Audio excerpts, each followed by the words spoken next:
ગયા વર્ષે સપ્ટેમ્બર 30ના રોજ શિકાગોમાં થયેલી આઈસની અત્યાર સુધીની સૌથી મોટી રેડમાં છેક હવે એક મોટો ખુલાસો થયો છે. શિકાગોની સાઉથ સાઇડમાં થયેલી આ કાર્યવાહીમાં ડઝનબંધ ફેડરલ એજન્ટ્સ અડધી રાતે એક અપાર્ટમેન્ટ બિલ્ડિંગમાં ઘૂસી ગયા હતા અને દરવાજા તોડીને એક ઘરની તપાસ કરવામાં આવી હતી.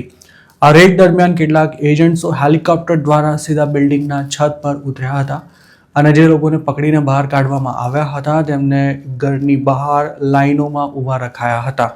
આ કાર્યવાહીના અંતે 37 લોકોની ધરપકડ થઈ હોવાની જાહેરાત કરાઈ હતી અને અરેસ્ટ થનારા મોટાભાગના લોકો વેનેઝુએલાના હતા. જોકે આ રેડ પાછળ ખરેખર કયું કારણ જવાબદાર હતું તે અંગે કેટલાક ગંભીર આક્ષેપ થયા બાદ ઇલિનોય સ્ટેટ દ્વારા તેની તપાસ શરૂ કરવામાં આવી હતી.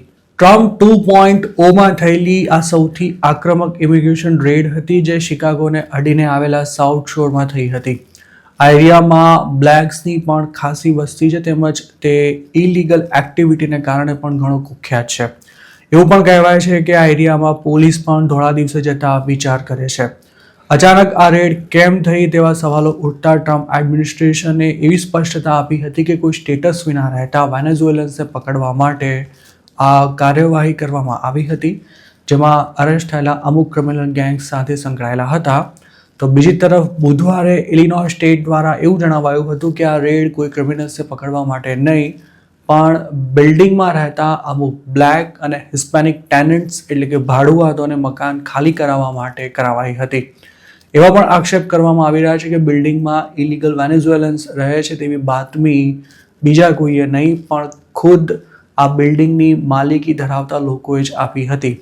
આ બિલ્ડિંગમાં ભાડે રહેતા લોકોમાં અમુક યુએસ સિટીઝન્સ પણ હતા અને તેમને પણ રેડ દરમિયાન ડિટેઇન કરાયા હતા.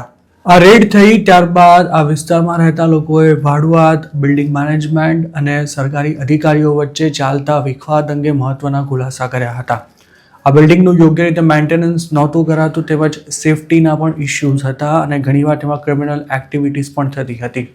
જોકે બિલ્ડિંગના ઓનર્સનો એવો દાવો છે કે તેમણે છેલ્લા 5 વર્ષમાં મેન્ટેનન્સ, સિક્યોરિટી અને રિપેરિંગ પાછળ $2 બિલિયન જેટલો ખર્ચો કર્યો છે પણ બિલ્ડિંગમાં ઇલીગલી રહેતા લોકો અને ક્રિમિનલ્સને કાઢવાના તેમના કોઈ પ્રયાસ સફળ નહોતા થઈ શક્યા.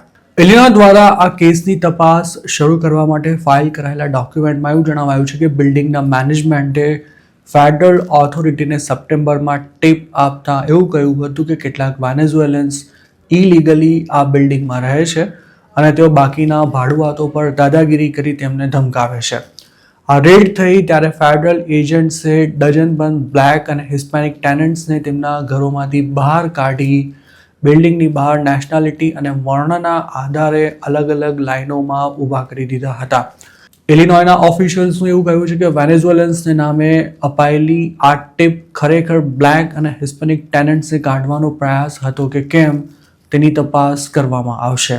સ્ટેટનું એવું પણ કહ્યું છે કે આ રેડમાં તમામ 130 ટેનન્ટ્સને ટાર્ગેટ કરવામાં આવ્યા હતા અને એક ઘરના દરવાજા ખટખટાવી અથવા તો તોડીને તેની અંદર તપાસ કરાઈ હતી જેમાં કેટલીક પ્રોપર્ટીઝને નુકસાન પણ થયું હતું. રેડ પૂરી થઈ ત્યારબાદ બિલ્ડિંગ મેનેજમેન્ટના કેટલાક માણસોએ ત્યાં પહોંચીને જે લોકોને અરેસ્ટ કરાયા હતા તેમના ઘરોમાંથી સામાન પણ કાઢીને ફેંકી દીધો હોવાના આક્ષેપોની પણ ઇલિનોયના ડિપાર્ટમેન્ટ ઓફ હ્યુમન રાઇટ્સ દ્વારા તપાસ કરવામાં આવશે. જે બિલ્ડિંગ પર રેડ પડી હતી તેની માલિકી 3 અલગ અલગ ફોર્મ્સની છે અને આ ત્રણેયની સામે તપાસ શરૂ થઈ ચૂકી છે.